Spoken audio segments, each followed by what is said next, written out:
One morning, Rachel, who was supposed to be at school, came home in tears. In her hand was a test paper that read, "A liar gets a 0." Mr. Anderson said, "Your dad being a gang member is a lie, right?" I gently held Rachel as she sobbed sadly. "Thank you for telling me. Sounds like I should have a talk with Mr. Anderson." A few days later, I showed up at the school with 50 of my men. My name is Gregory. My wife passed away a few years ago, and now I live with my beloved daughter, Rachel. This year, Rachel started 3rd grade in elementary school. I don't have much time for family outings, but I make sure we always have breakfast together. "So, how's school lately?" "It's the same as always." "I see." That morning, we had breakfast like usual, but Rachel didn't seem like herself. I tried talking to her, but the conversation didn't go anywhere. Well, it was early. With winter coming, maybe she just didn't want to leave her warm bed. I decided not to press her. After breakfast, Rachel left the house with a gloomy expression. "Have a good day," I called out. "Yeah," she nodded weakly. I tilted my head, wondering if she had always struggled with mornings like this. Something felt off, but I didn't have time to think about it. It was time for me to head to work, too. I put on a colored dress shirt, tied my tie, threw on my expensive jacket, and left for the office. "Good morning." "Hey!" I arrived at the office and greeted my tough-looking men.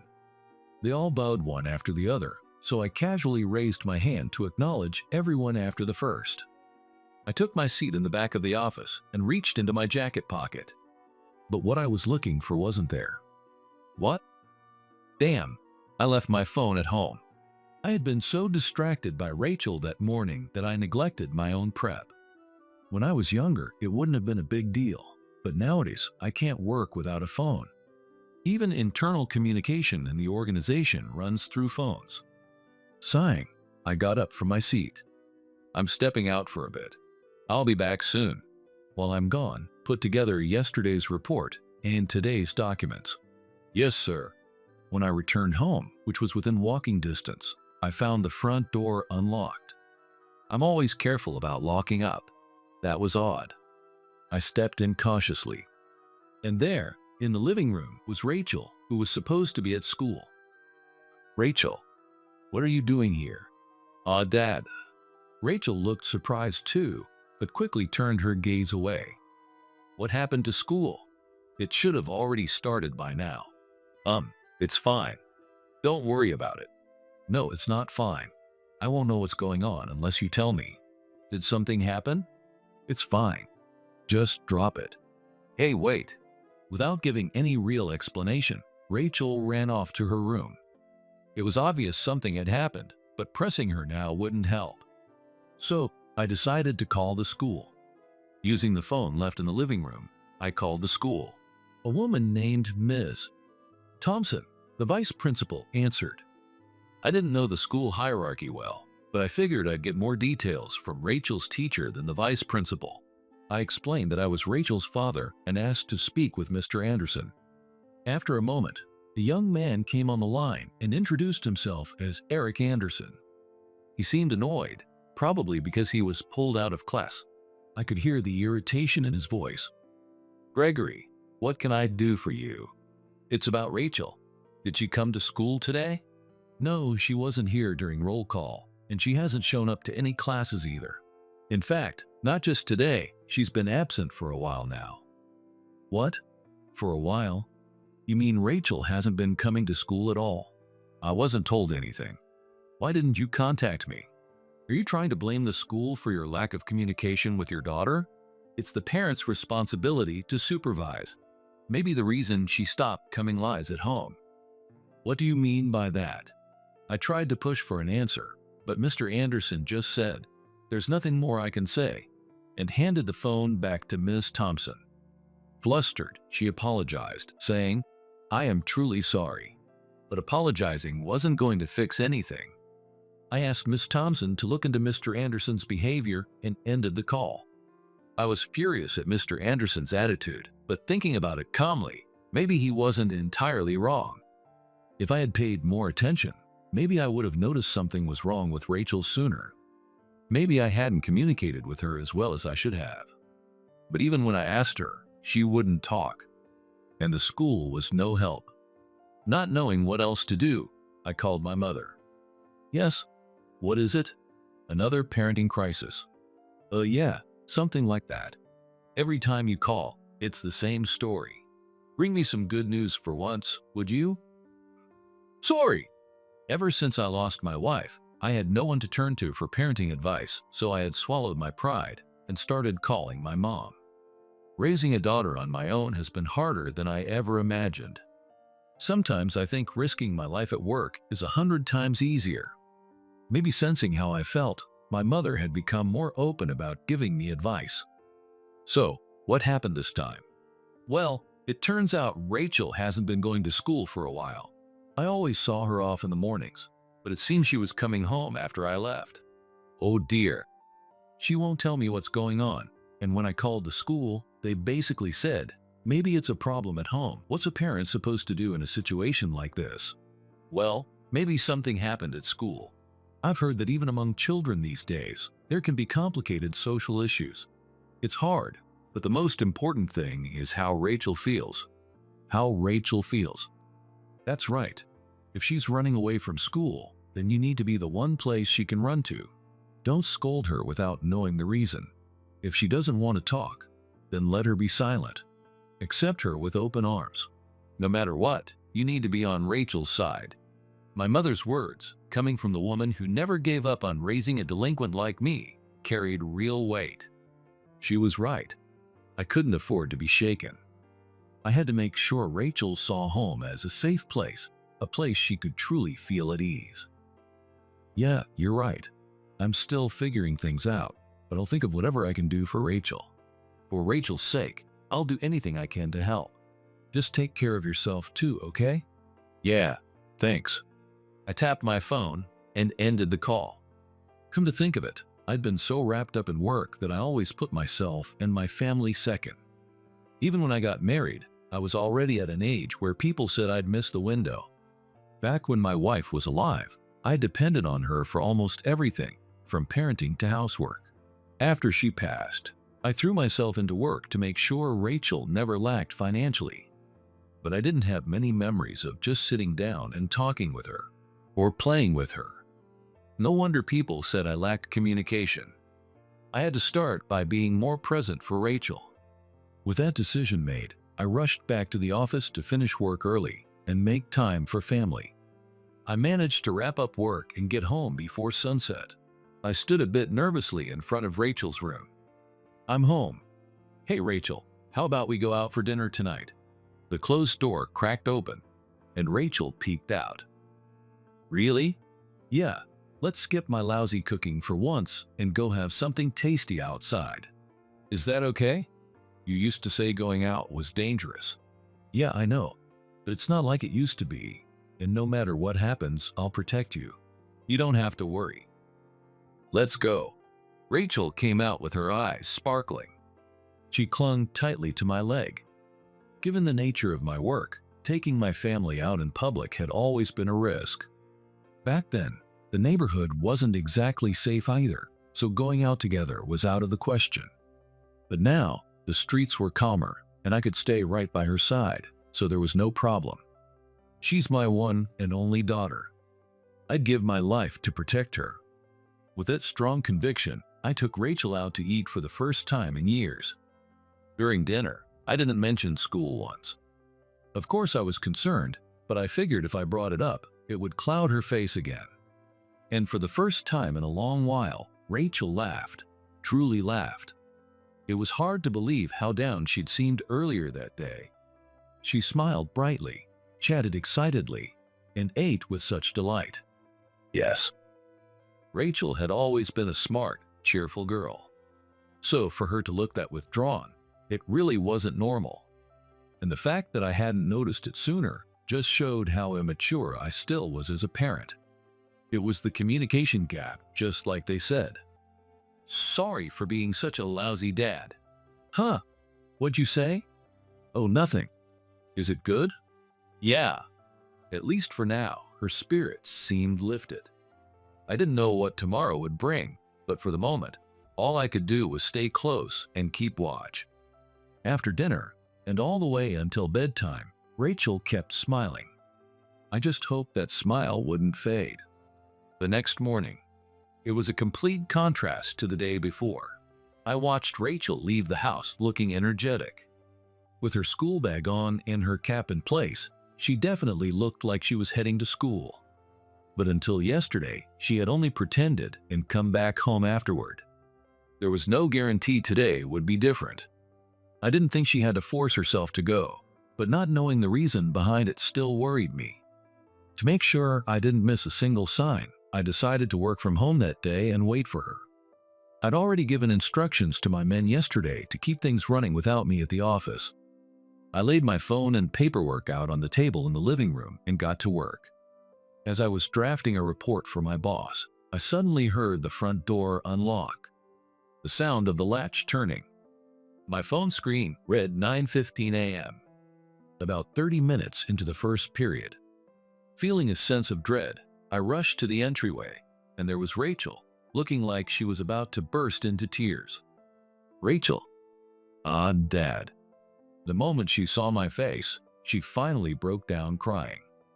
I wrapped my arms around her small frame right there. "You did your best. I'm so glad you came home. Let's go inside for now." "Okay." Just like my mother said, if Rachel was running away from school, then I needed to be the place she could run to without fear. No matter what, I would protect her. That thought solidified in me again. Back in the living room, I handed Rachel a warm mug of hot chocolate. She placed a crumpled piece of paper she'd been holding onto the table and took the cup. I quickly cleared away my work and sat beside her on the couch.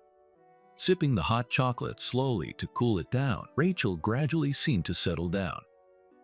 "Rachel, can I ask what happened? Only if you feel like talking, of course. I won't push you." This." Her face twisted just a little with pain, but Rachel gathered her courage and responded. She pointed at the crumpled piece of paper on the table. I carefully opened it and saw it was a test paper. Rachel, who took after her mother and was always bright, had been marked with a 0. And worse. A liar gets a 0? What is this? There were no markings or corrections on the paper, just those big red words scrawled across it. Even the easy questions, ones I could understand, Rachel had answered correctly, but it looked like it hadn't even been graded. It made no sense at all. I was speechless, and Rachel began to tremble again. I could only imagine how she must have felt receiving that paper and then coming home with it. The thought alone tore me apart. I hugged her again. "That must have been so hard. But you're not a liar. I know that, Rachel. Everything's going to be all right. You're okay now." "What, Dad?"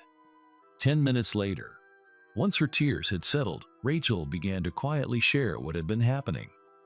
"Remember around the middle of the first semester when we got back our science tests? There was this one question I solved a little differently from the textbook. Mr. Anderson said it was wrong, but I don't think it was. I found the same method in a book from the library, and when I asked Ms. Thompson, she said, 'That's valid too, but Mr. Anderson wouldn't regrade it.' How come?" Since then, Mr. Anderson stopped talking to me. He even started saying stuff that made me feel stupid. Then the boys in class joined in and started teasing me. "So that test is what led to them calling you a liar?" "No, I don't think this is about the test. You have an idea what it's about?" "I never told you this, but our school does parent observation days every semester." "Wait, really? I had no idea." "Yeah.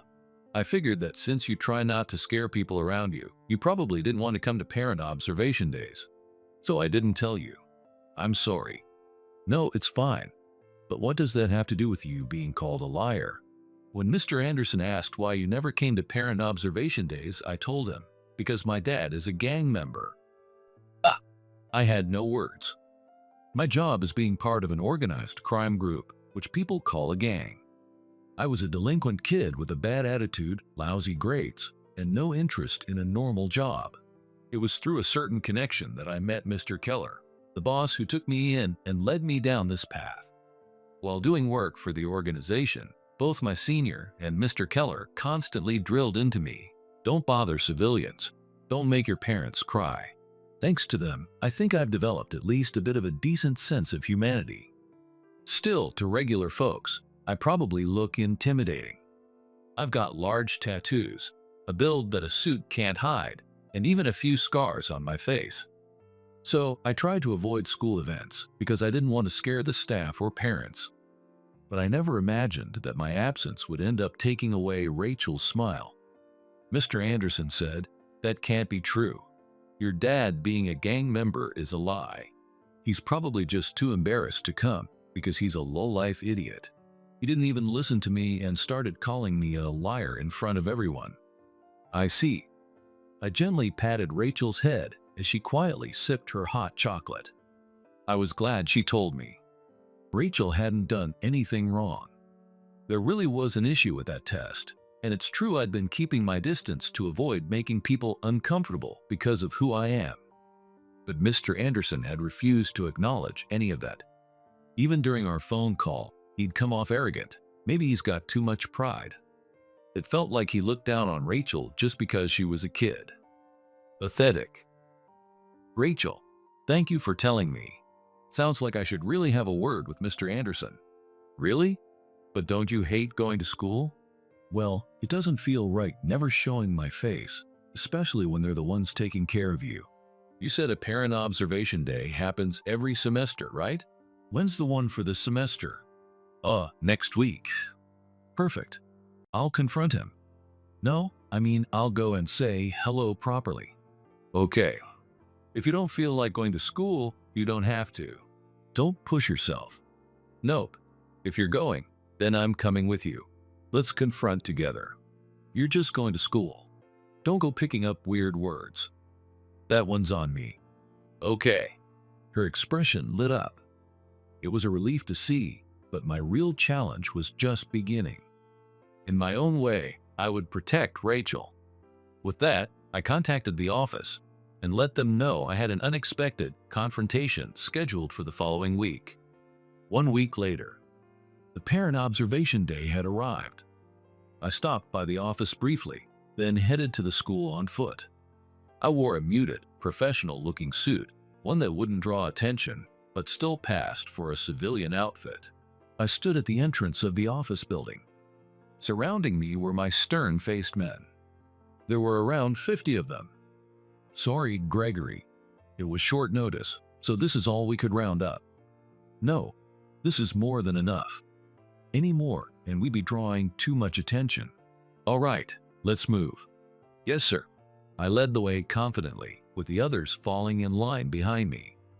I had told them to wear casual clothes that wouldn't stand out, not their usual suits. Of course, covering up their tattoos was non-negotiable. The sight of them all in their clumsy civilian outfits, most with no fashion sense whatsoever, was honestly hilarious, but I kept that to myself.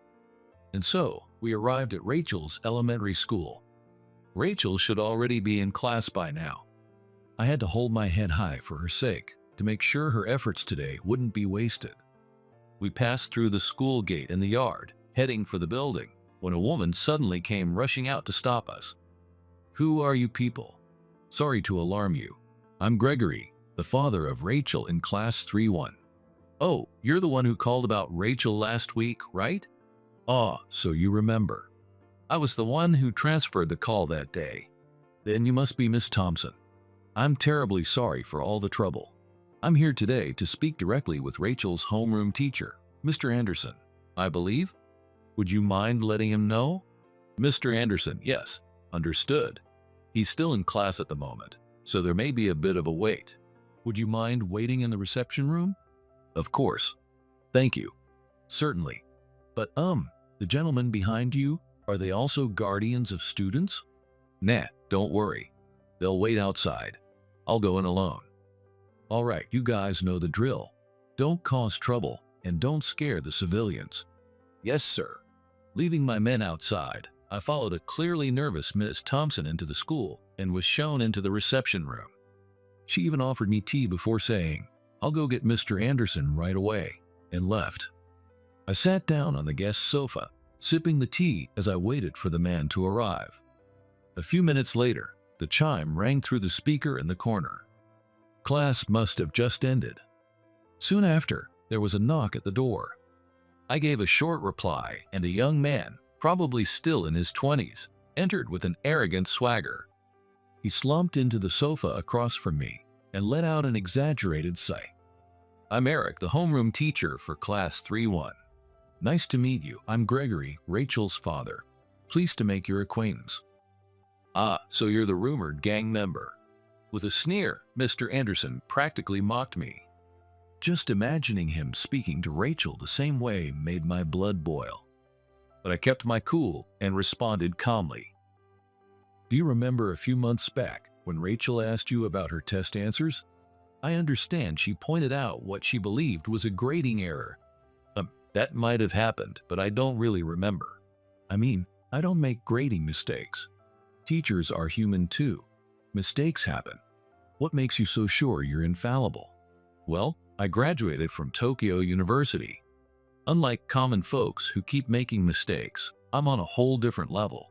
But I wouldn't expect someone like you to understand that. There's no way someone like me would make a mistake a grade schooler could catch." Listening to him talk with such smug certainty made my frustration grow. Even I knew that Tokyo University was a top-tier school, but I didn't think that gave him the right to look down on Rachel. "Tokyo University, huh? So what? What? You're telling me you're sure there was no mistake in grading just because you went to Tokyo University?" "That's right. Glad you finally understand. Honestly, talking to someone so beneath me is just exhausting. No wonder your daughter turned out to be the kind of child who tells ridiculous lies like, 'My father is a gang member.'" "Oh, so you really think Rachel made that up?" "Of course. Maybe it's time you acknowledged your own failings and apologized. Say it loud. I'm a burden on society, a disgrace who couldn't even raise his kid properly. I'm sorry for causing everyone so much trouble." He slammed his hand on the table. The teacup tipped over, spilling its contents. That was the end of his tirade, it seemed. And after hearing him out, I couldn't understand any of it. Maybe if I were one of those elites, I could make sense of his attitude. Why did this young teacher, still early in his career, think he could throw his weight around in a place like a school? Does having a Tokyo University degree really hold that much value among civilians? Even if it does, it doesn't justify hurting Rachel. Not ever. I'm not accepting that.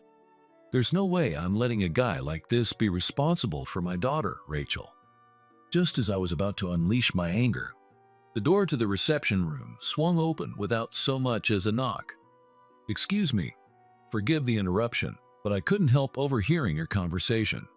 Miss Thompson, what are you doing? That's completely inappropriate. I do apologize, but there's something that must be corrected in what I just heard." "Corrected?" "Yes, Mr. Anderson, you said there was no grading mistake, but that's not true." "What are you talking about?" "Please, take a look at this." Miss Thompson quickly cleared the table and laid out a test paper and a thick book. The title read Introduction to Physics for Elementary Students. She pointed to a specific part of the book and explained, "This is the science test where a grading mistake was suspected." Now, while the textbook explains one method for solving the problem, Rachel used a different approach, but she arrived at the same answer.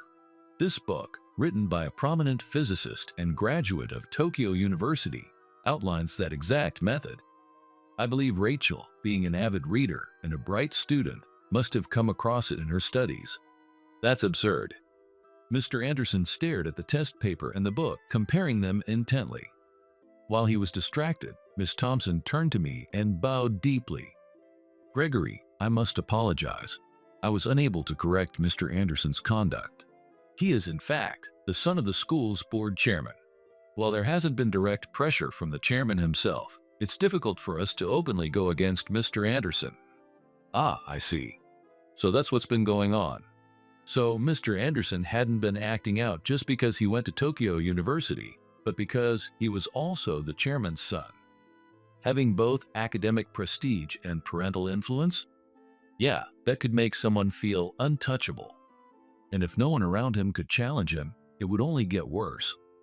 Honestly, I almost felt sorry for the guy. But Ms. Thompson, why are you speaking up now? When Rachel asked me about the test, I realized the mistake too. But at the time, I didn't say anything. I thought it would be easier if the student just let it go because it was only a small score issue. But I've regretted it ever since, seeing how deeply it hurt her. I know it's not enough, but I'd like to formally apologize on behalf of the school. I'm truly sorry. She stood and bowed again, even deeper than before. I sighed quietly. Ms. Thompson, please, you don't need to bow to me. But your apology won't change anything. The one who needs to apologize and reflect is sitting right there, isn't he? Ugh, I'll admit there might be room for discussion regarding the test. But in any case, what's done is done. As long as we work on preventing a repeat, that's enough. If you're satisfied, then please leave. Not yet. How do you plan to take responsibility for calling Rachel a liar? She hasn't been able to attend school because of you. And she never lied, not even once. Calling her a gang member is just some low-grade scare tactic. That kind of thing doesn't fly anymore. So, if I prove I'm actually a gang member, then she's not a liar in your book, right? If you'd like, I can show you my tattoos, or even our family crest. Better yet, why don't I invite you to my office? You'll be greeted by a few of my men. They've got a tough look, but they're decent guys. What nonsense is this? As Mr. Anderson panicked, I leaned in, serious as ever. I was ready to do whatever it took to prove Rachel wasn't lying. Just then, there was a knock at the door. I exchanged a glance with Ms. Thompson. She straightened her posture and softly called, "Yes?" But before she got a reply, the door opened. The moment the person entered, Ms. Thompson gasped. "The chairman, Mr. Anderson?" "What? Huh?" Both teachers looked stunned.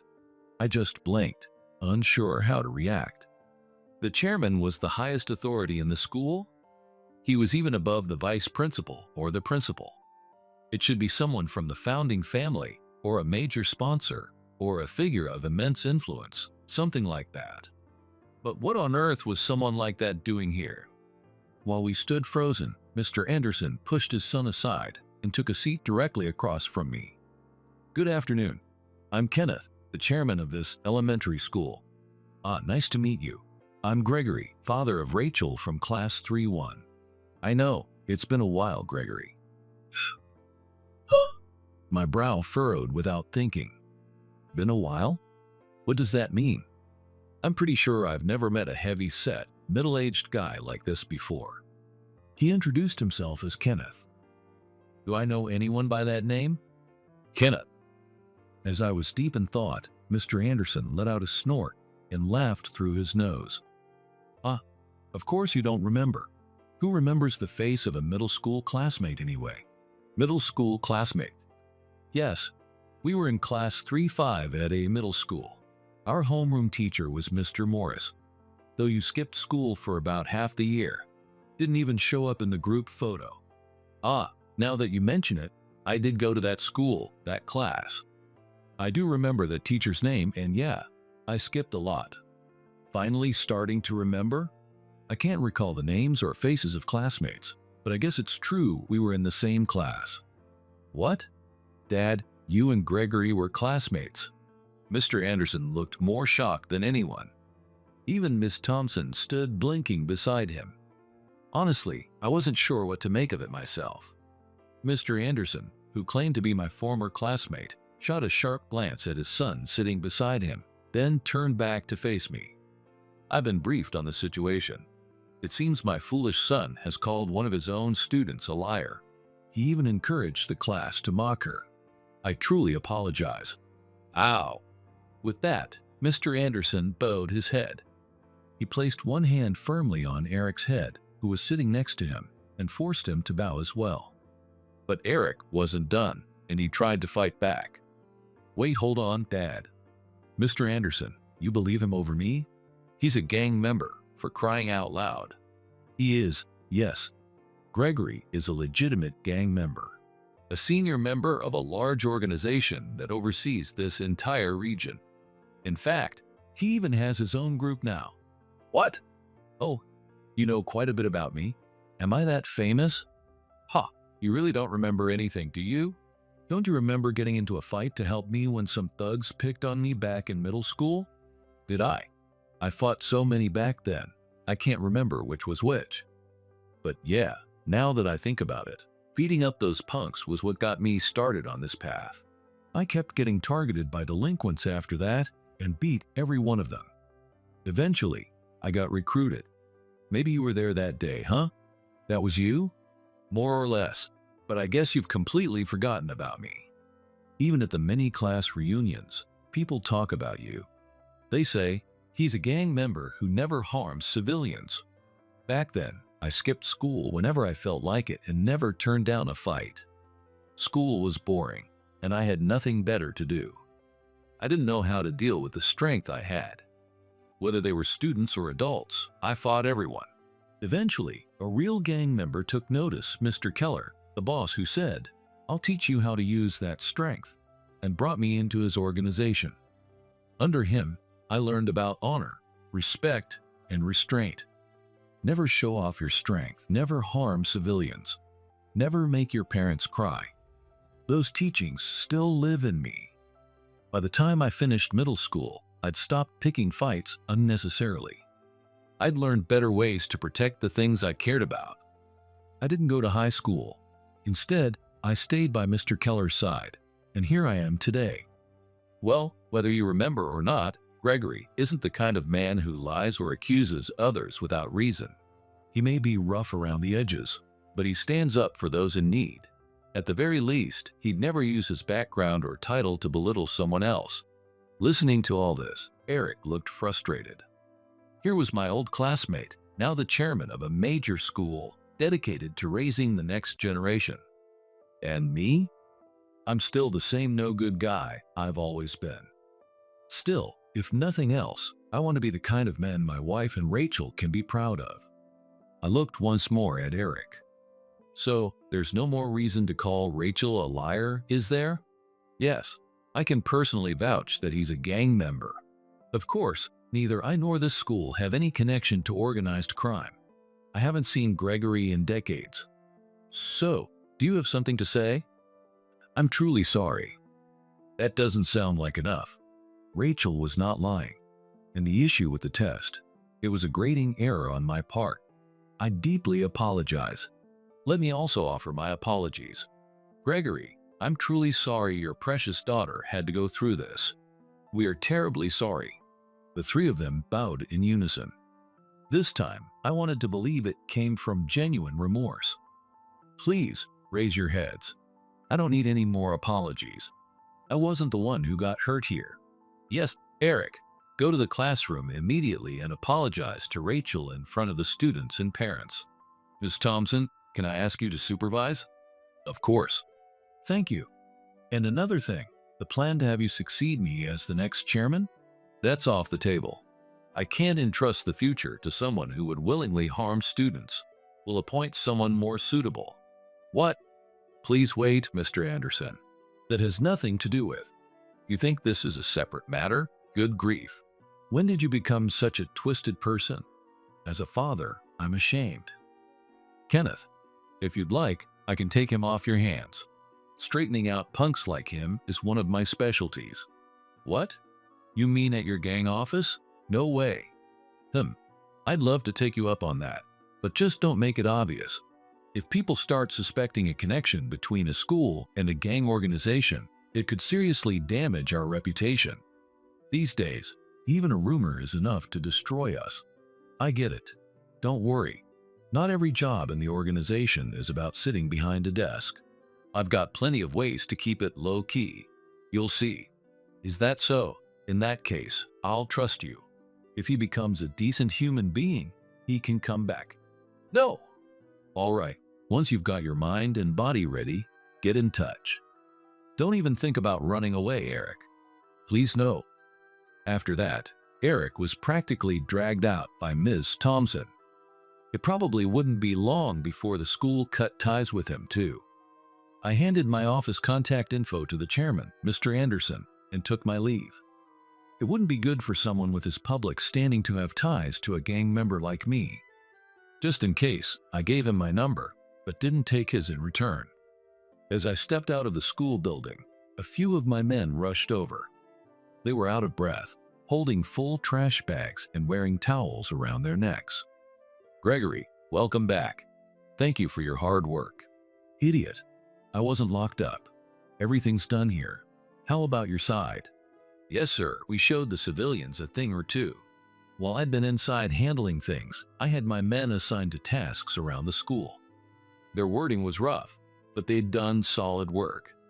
Even if Rachel's name had been cleared, being the daughter of a gang member carried a heavy stigma. It was unrealistic to expect people not to be afraid of gangs in general, but maybe, just maybe, if they could see we weren't all bad, Rachel wouldn't have to carry that burden.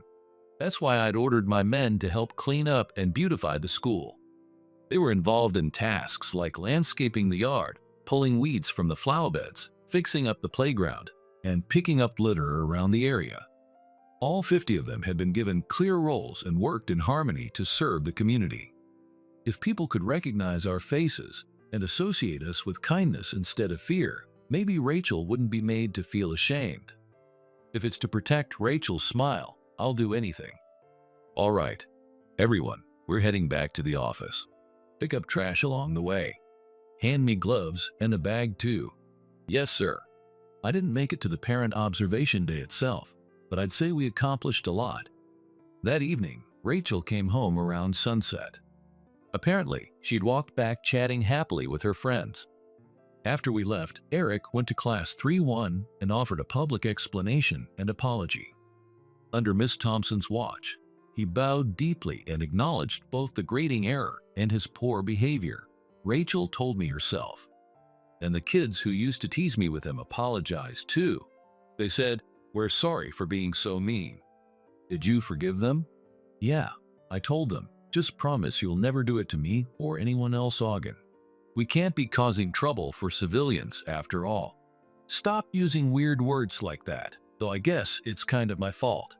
But I see you were able to make up with everyone. Think you'll be okay going to school from now on?" "Yep, I'm excited to play with everyone." Seeing her smile warmed my heart. But now that the whole incident had been explained and Rachel's innocence confirmed, it meant something else too. It meant the students and their parents knew her father really was a gang member. I could imagine how shaken the parents must have been. I just hoped it wouldn't cause Rachel to be pushed away again. "Oh, and guess what? Everyone said they want to meet you and your men." "Huh? Why?" "Well, your men were cleaning up the school, right? And you were picking up trash too. We saw it from the classroom during recess. Everyone said, they've got scary faces, but they seem like good people." I was so happy to hear that. "I see. Yeah, so next time we have a school event, come too, okay? I want to show everyone that my dad's a gang member, but he's not scary, and he's awesome." "All right, I promise." "Promise." Looks like our cleanup effort worked better than I'd hoped. It wouldn't mean much if we just did it once, though maybe we should make it a regular thing. A non-scary gang member. It sounded kind of ridiculous, but the idea that we might actually be accepted by the community made me feel a little happy. Someday, if something really serious happens, I hope the people around here won't hesitate to come to us for help. All right, time for dinner. What's the side dish? My special Hamburg steak. Came out pretty good today. It's not as fancy as the one from the kids' meal at a restaurant you had when we went out the other day, but still. I like eating out, but I love your cooking more. Thanks. That means a lot. We set the food on the table, and Rachel and I smiled at each other and said, "Let's eat." That night's Hamburg steak was the best I'd ever made. Eric, who had been Rachel's homeroom teacher, was forced to resign the day after the parent observation day. Just as promised, we took him in. Our organization also runs a company as a legitimate front. Eric now works for that company and gets sent all over the country. In modern Japan, There are many vital industries like fishing, farming, forestry, and construction that desperately lack young workers. Our company sends manpower to those places, offering support through dispatch services. It's usually a last resort for folks drowning in debt, but I didn't tell Eric that, and I just tossed him in. Today, he went to the sea. Tomorrow, he will go to the mountains. Eric now struggles in places where resumes and degrees mean nothing. Please, let me take a break. I can't feel my arms anymore. You just took a break. If you don't hurry, the sun's gonna set. Come on, get up, get up. I can't take this anymore. Class 3-1, now without Eric, as Ms. Thompson as the acting homeroom teacher. She has plenty of experience and is well liked by the students. Rachel has taken quite a liking to her too. Since that whole incident, I've made it a point to be more present in Rachel's life. Making up for lost time, we've been spending a lot more of it together. And from now on, I'll keep doing my best to protect Rachel's smile always.